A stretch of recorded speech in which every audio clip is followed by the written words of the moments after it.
यह मूवी ली वोन ताए द्वारा निर्देशित 2019 की दक्षिण कोरियाई एक्शन क्राइम फिल्म है जो एक सच्ची कहानी पर आधारित है। फिल्म में मा डोंग सोक, किम म्यू योल और किम सुन क्यू ने अभिनय किया है। फिल्म में एक गैंगस्टर और एक पुलिस वाला अपने अपने उद्देश्यों के लिए एक सीरियल किलर को पकड़ने के लिए सेना में शामिल होते हैं, लेकिन उन्हें अपने अपने दुश्मनों से चुनौतियों का सामना करना पड़ता है। मूवी शुरू होती है। गैंगस्टर बॉस बार में इंस्टेंट नूडल्स खा रहा था, लेकिन खाने के बाद उसने सूप सीधे अंकल मा के छोटे भाई के चेहरे पर डाल दिया, जिससे अंकल मा तुरंत भड़क गए। उसने बिना किसी हिचकिचाहट के गैंगस्टर बॉस के छोटे भाई को बुलाया, लेकिन उसे उम्मीद नहीं थी कि यह आदमी काफ़ी समझदार है और पिटाई का इंतजार करने के लिए अपना चेहरा फैलाने की पहल करता है। लेकिन अप्रत्याशित रूप से अंकल मा ने उसके घुंघराले बाल पकड़ लिए और अपने नंगे हाथों से उसके दांत निकालने के लिए तैयार हो गए। इस हार्डकोर ऑपरेशन ने उसे तुरंत इतना डरा दिया कि उसका डायपर गीला हो गया, लेकिन अंकल मा ने हार नहीं मानी। उसने 2 बड़े पीले दांत वाइन ग्लास में फेंके, फिर सफ़ेद वाइन डाली और उसे पीने के लिए कहा। हालांकि गैंगस्टर बॉस असंतुष्ट था, लेकिन उसे गोली काटनी पड़ी और उसे सब पीना पड़ा, क्योंकि अंकल मा न केवल एक शैतानी कागज़ में लिपटे मशीन का फिगर था, बल्कि काले और सफ़ेद दोनों दुनियाओं में उसका बहुत ऊंचा दर्जा था। जो कोई भी उसे उकसाता, वह तोप के गोले की तरह उसके भारी घूंसे के नीचे मर जाता। लेकिन ऐसे निर्दयी व्यक्ति को जानबूझकर बारिश के दिन पीछे से टक्कर मारी गई। काले कपड़े वाले आदमी ने कभी उम्मीद नहीं की थी कि अंकल मा केवल कार के पीछे की ओर देखेंगे और कुछ कहेंगे। लेकिन जब अंकल मा जाने वाले थे, तो काले कपड़े वाले आदमी ने एक तेज स्टील का चाकू निकाला और अंकल मा की किडनी पर 2 बार वार किया। खून बहते गुर्दे को देखकर अंकल मा अब अपने दिल में गुस्से को दबा नहीं पाए। उन्होंने काले आदमी को दर्दनाक कीमत चुकाने के लिए दृढ़ संकल्प किया। लेकिन अप्रत्याशित रूप से जो काला आदमी उठा, वह पागल जैसा था और वह अंकल मा का दीवाना था। लेकिन वह अंकल मा की ताकत और अंकल मा के उसे मारने के दृढ़ संकल्प को कम आंक रहा था। भले ही उसकी किडनी पर 2 बार वार किया गया हो, अंकल मा अपनी मजबूत ताकत पर भरोसा करके काले आदमी को कार पर जोर से फेंक सकते थे और फिर खंजर छीन सकते थे। इस समय काले कपड़े वाले आदमी को मामले की गंभीरता का एहसास हुआ। अगर वह लड़ना जारी रखता तो वह निश्चित रूप से अंकल मा के भारी घूंसे से मारा जाता। इसलिए वह कार में चढ़ गया और एक्सीलेटर पर पैर रखा, पूरे रास्ते गालियां देता रहा और अंकल मा की ओर भागा। लेकिन काले कपड़े पहने आदमी ने कभी यह उम्मीद नहीं की थी कि अंकल मा को बेहोश करने के बाद उन्हें राहगीरों द्वारा आपातकालीन कक्ष में भेजा जाएगा। अंकल मा के सक्षम सहायक वू चेंग ने सोचा कि यह गिरोह के मालिक की मौत की रक्षा है, इसलिए उसने गिरोह के सभी सदस्यों को हथियार लेकर गिरोह के मालिक के घोंसले का खून खराबा करने को कहा। सौभाग्य से अंकल मा को डॉक्टर ने बचा लिया था और उनकी शारीरिक फिटनेस उत्कृष्ट थी, इसलिए वे सफलतापूर्वक नरक के द्वार से बाहर निकल आए। जब अंकल मा उठे तो सबसे पहला काम उन्होंने हत्यारे की लाइसेंस प्लेट नंबर लिख लिया और एक पेशेवर चित्रकार को हत्यारे की शक्ल बनाने के लिए बुलाया, इसलिए उन्होंने हत्यारे को पकड़कर उसके टुकड़े टुकड़े करने का निश्चय किया। लेकिन इसी समय थाने का एक पुलिसकर्मी एताए अंकल मा से मिलने आया। उसने अस्पताल से सुना कि कल रात अंकल मा को चाकू मार दिया गया था। उसने मुस्कुराते हुए कहा कि वह बहुत दुखी है। फिर उसने पूरी कहानी के बारे में पूछना शुरू किया, लेकिन अंकल मा ने कहा कि यह स्पष्ट था कि अंकल मा हत्यारे को पकड़ लेंगे और उसे अपने हाथों से काट देंगे। लेकिन एताई को अंकल मा के झूठ पर विश्वास नहीं हुआ, इसलिए उसने वह कार ढूंढ निकाली जिसे अंकल मा ने कल रात अंडरग्राउंड गराज में चलाया था। कार की बॉडी पर स्पष्ट रूप से डेंट लगे हुए थे और कार के पिछले हिस्से पर सफ़ेद पेंट लगा हुआ था। एताई ने तुरंत एक भयावह मुस्कान दिखाई। ये पता चला कि अंकल मा की तलाश में उसका एक और उद्देश्य था, जो कि अंकल मा का उपयोग करके उन्हें पदोन्नति और वेतन वृद्धि दिलाना था, क्योंकि हाल ही में कई कार दुर्घटना हत्याएं हुई हैं, लेकिन सभी स्थानीय पुलिस हत्यारे को नहीं ढूंढ पाई है और अंकल मा एकमात्र जीवित पीड़ित हैं। अगर वह सीरियल किलर को पकड़ने के लिए अंकल मा का उपयोग कर सकता है, तो उसे पदोन्नति मिल जाएगी और वेतन में वृद्धि मिलेगी। लेकिन अंकल मा ने कभी उम्मीद नहीं की थी कि गैंगस्टर बॉस बिना बुलाए ही आ जाएगा। सतह पर वह घायल अंकल मा से मिलने आया था, लेकिन वास्तव में वह मुआवजा मांग रहा था, क्योंकि अंकल मा के आदमियों ने उसका घर तोड़ दिया था। वह ये भी चाहता था कि अंकल मा उसके इलाके का 1/3 हिस्सा उसे सौंप दे, जिससे गैंगस्टर बॉस पूरी तरह नाराज हो गया। उसने मौके पर सबसे क्रूर शब्द कहे, लेकिन मरने वाला ऊंट हमेशा घोड़े से बड़ा होता है। ये तो बताने की जरूरत नहीं कि अंकल मा शुरू से ही दुबले पतले नहीं थे। 2 पक्षों के बीच गतिरोध का सामना करते हुए भी अंकल मा गतिरोध को तोड़ने की कुंजी पा सकते थे। जब हत्यारा अंकल मा के साथ सेवा क्षेत्र में भागा, तो उसने अचानक एक आदमी को अपनी पत्नी से फोन पर बात करते हुए सुना। आदमी की शिकायतें अभी शुरू ही हुई थीं कि एक स्टील के चाकू ने उसके पेट में वार कर दिया। भले ही आदमी ने दया की भीख मांगी, लेकिन हत्यारे ने फिर भी उसके पेट में चाकू घोंप दिया। हत्यारे ने उस आदमी को इसलिए मारना चाहा क्योंकि वह आदमी बच्चों से प्यार नहीं करता था बल्कि बच्चे पैदा करना चाहता था। लेकिन जब उसने अपनी कार फेंक दी और ट्रक पर चढ़ गया तो अचानक उसे पैसेंजर सीट पर जन्मदिन का केक मिला। उसका दिल अचानक दर्द से कराह उठा, जैसे उसे चाकू भोंक दिया गया हो, लेकिन फिर वह बेबस होकर मुस्कुराया क्योंकि लंबी दूरी के ट्रक की पिछली सीट पर एक ड्राइवर था जो अभी अभी उठा था। जैसे ही ट्रक अनियमित रूप से लहराया, हत्यारे के चाकू से दोनों भाई मारे गए। लेकिन जब वह शवों को रास्ते में फेंक रहा था तो उसने गलती से जानलेवा स्टील का चाकू कार से बाहर फेंक दिया। अंकल माँ के हजारों भाई पूरे शहर में फैले हुए थे। उन्होंने पहली बार में ही स्टील का चाकू उठा लिया और हत्यारे द्वारा चलाई जा रही सफ़ेद कार को खींच लिया। लेकिन अंकल माँ ने मौजूदा सुरागों के आधार पर हत्यारे की तलाश नहीं की। इसके बजाय उन्होंने हत्यारे द्वारा छोड़े गए स्टील के चाकू का इस्तेमाल उस काले मालिक को मारने के लिए किया जिसने उसे उससे नफरत करने पर मजबूर कर दिया था, और जानबूझकर स्टील के चाकू को अपराध स्थल पर छोड़ दिया। फिर उसने अपने भाइयों से अपने गेम हॉल को लूटने के लिए कहा और अंत में काले मालिक के सभी भागीदारों को पकड़ लिया। लेकिन जब अंकल माँ उन्हें हॉट पॉट खाने के लिए ले गए तो इस आदमी ने न केवल खाने के लिए अपने नंगे हाथों को पॉट में डाला, लेकिन जानबूझकर खाते समय मुर्गे का मुंह भी काटा और यहाँ तक कि अंकल माँ को सार्वजनिक रूप से अपमानित भी किया। ऐसे उग्र बुरे व्यक्ति का सामना करते हुए अंकल माँ निश्चित रूप से उसे यह चखाना चाहते थे कि लोहे की रेत से चेहरे पर वार किए जाने का क्या एहसास होता है। लेकिन जब उन्हें पीट पीट कर मार डाला जाने वाला था तो अंकल माँ का सेल फोन अचानक बज उठा। अप्रत्याशित रूप से ये पुलिसकर्मी एताई का फोन था, लेकिन एताई अंकल माँ को गिरफ्तार करने नहीं बल्कि अंकल माँ से मदद मांगने आए थे। लेकिन पुलिस गिरोह के सरगना से किस तरह की मदद मांग सकती थी? पता चला कि कुछ दिन पहले अंकल माँ को एक सीरियल किलर ने किडनी में चाकू भोंक दिया था और उसके चाकू से उनकी मौत हो गई थी। हालांकि अंकल माँ के हजारों खूंखार गैंगस्टर भाई थे और उन्हें वह स्टील का चाकू मिल गया था जिससे उन्हें और हत्यारे की कार पर वार किया गया था, लेकिन वे फिंगरप्रिंट और डीएनए का पता नहीं लगा पाए। इसलिए जब एताई ने सहयोग का प्रस्ताव रखा तो अंकल माँ तुरंत सहमत हो गए, इस शर्त पर कि जो भी हत्यारे को पहले पकड़ेगा वही उसका निपटारा करेगा। लेकिन एताई ये भूल गए कि अंकल माँ ने उनकी बातचीत को गुप्त रूप से रिकॉर्ड कर लिया था। एताई को इस बात के लिए बहस करते देख अंकल माँ ने आखिरकार राहत भरी मुस्कान दिखाई, क्योंकि उनके कुछ स्थानीय पुलिस वाले उतने ईमानदार नहीं थे जितने कि गिरोह में शामिल कुछ खलनायक थे। उसके बाद अंकल माँ ने एक और योजना बनाई। उन्होंने हत्यारे की सफ़ेद कार सौंप दी और एताई से फिंगरप्रिंट और डीएनए देखने को कहा। उन्होंने अपने छोटे भाई से हत्यारे का स्टील का चाकू लेने और प्रतिद्वंद्वी गिरोह के नेता के विला में घुसने को कहा। जब गिरोह के नेता को कुछ असामान्य लगा तब तक बहुत देर हो चुकी थी। उसके लिए जो इंतजार कर रहा था वह नरसंहार था। हालांकि चूंकि गिरोह का नेता मर चुका था, इसलिए पूरे देश में पत्रकारों ने इस खबर को व्यापक रूप से रिपोर्ट किया। बेशक हत्यारे ने भी खबर देखी। अचानक बदनामी का सामना करते हुए उसने लाखों छापों को आकर्षित किया, क्योंकि उसने पहले चाकू से जिन 10 से अधिक लोगों को मारा था उन्हें भी पुलिस ने तकनीकी साधनों के माध्यम से पकड़ लिया था। अंकल माँ को दर्दनाक कीमत चुकाने के लिए हत्यारे ने खुद को एक मेहमान के रूप में प्रच्छन्न किया और गिरोह के नेता के अंतिम संस्कार में आ गया। फिर जब अंकल माँ ध्यान नहीं दे रहे थे तो उन्होंने चुपचाप गिरोह के नेता के छोटे भाई को एक पत्र सौंप दिया। पत्र की विषय वस्तु ये थी कि किसी ने तुम्हारे बॉस को मारने के लिए मेरे चाकू का इस्तेमाल किया। कली को तुरंत समझ में आ गया, क्योंकि अंकल माँ ही एकमात्र ऐसे व्यक्ति थे जिन्होंने अपने बॉस से सीधे भिड़ने की हिम्मत की। लेकिन जिस बात ने कली को और भी अधिक क्रोधित किया वह ये थी कि अंकल माँ ने पहले अपने नंगे हाथों से उसके 2 दांत तोड़ दिए थे और उसके दांत अभी भी दर्द कर रहे थे। इसलिए कली ने लगभग 100 हथियारबंद भाइयों को बुलाया और वे अंकल माँ के घर आए, पूरे रास्ते गालियां देते हुए। भले ही पुलिसकर्मी आर्टिस्ट यहाँ होता, ये बेकार होता, क्योंकि गैंगस्टर उसे बिल्कुल भी गंभीरता से नहीं लेते थे, लेकिन अंकल माँ उन्हें इतना अहंकारी कैसे होने दे सकते थे? भले ही वह बड़ी संख्या में गैंगस्टरों से घिरा हो, अंकल माँ अपनी मजबूत ताकत पर भरोसा कर सकते थे और उन्हें एक एक करके जमीन पर गिराने के लिए भारी घूंसे का इस्तेमाल कर सकते थे। लेकिन अप्रत्याशित रूप से फिर से बड़ी संख्या में गुंडे अंकल माँ की ओर बढ़े, लेकिन वे अंकल माँ की ताकत और अंकल माँ के उन्हें मारने के दृढ़ संकल्प को कम आंक रहे थे। अंकल माँ ने अपनी मुट्ठी को तोप के गोले की तरह घुमाया और उन पर पागलों की तरह प्रहार किया। अंकल माँ 1.8 मीटर लंबे थे और उनका वजन 200 पाउंड से अधिक था। अंकल माँ के मुक्के में 434 किलोग्राम का बल था और हर वार घातक होने के लिए पर्याप्त था। कली ने देखा कि उसके भाई मरने या घायल होने वाले थे। उसने जल्दी से अपनी कमर की तलवार से स्टील का चाकू निकाला, अंकल माँ को एक घातक प्रहार करने के लिए तैयार, लेकिन अप्रत्याशित रूप से अंकल माँ ने उसकी गर्दन को जकड़ लिया।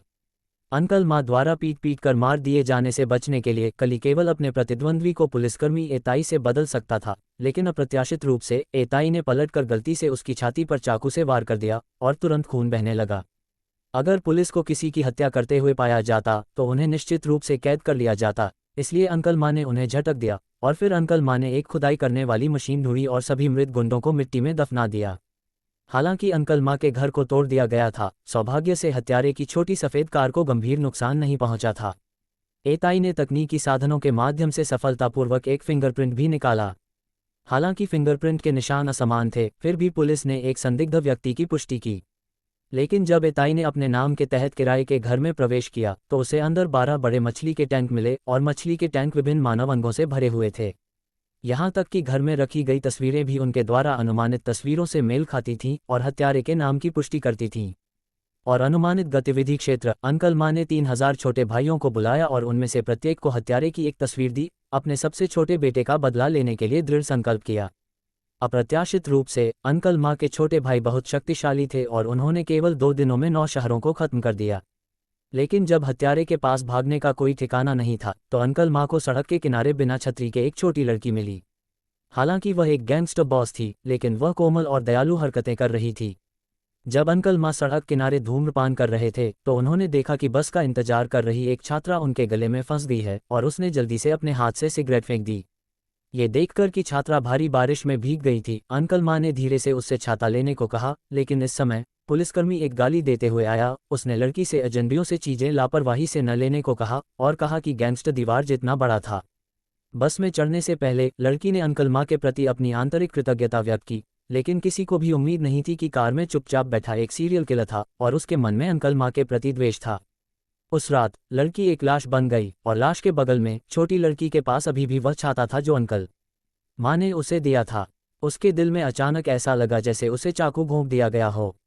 नए गेस्ट रूम में शाम को सभी गिरोह हत्यारे को पकड़ने के लिए निकल पड़े। वे उसे पकड़ लेंगे भले ही उन्हें जमीन में गहरी खुदाई करनी पड़े। नेता अंकल माँ ने एक जहरीली कसम खाई कि अगर वह हत्यारे को पकड़ लेगा तो वह उसे मौत के घाट उतार देगा। सौभाग्य से आधी रात में हजारों लोगों के प्रयासों के बाद उन्हें सफलतापूर्वक वह किराए का घर मिल गया जहां हत्यारा था। लेकिन जब उन्होंने दरवाज़ा खोला तो पाया कि घर खाली था। ये पता चला कि वे हत्यारे से एक कदम पहले घर लौट आए थे। इसलिए अंकल माँ और उनके लोग आसपास के विभिन्न कोनों में घात लगाए बैठे थे ताकि लौटते हुए हत्यारे को एक जार में पकड़ सकें। लेकिन वह बहुत सतर्क थे और देखते रहे कि आसपास कुछ असामान्य तो नहीं है। लेकिन जब हत्यारा भागने वाला था तो अंकल माँ ने जान से मारने के जोखिम पर दौड़ लगाई। फिर अंकल माँ कार से बाहर निकले, हत्यारे को तोप के गोले की तरह मुट्ठी का स्वाद चखाने का दृढ़ निश्चय किया। लेकिन जब अंकल माँ ने दरवाज़ा खोला तो उन्होंने पाया कि हत्यारा कार में नहीं था।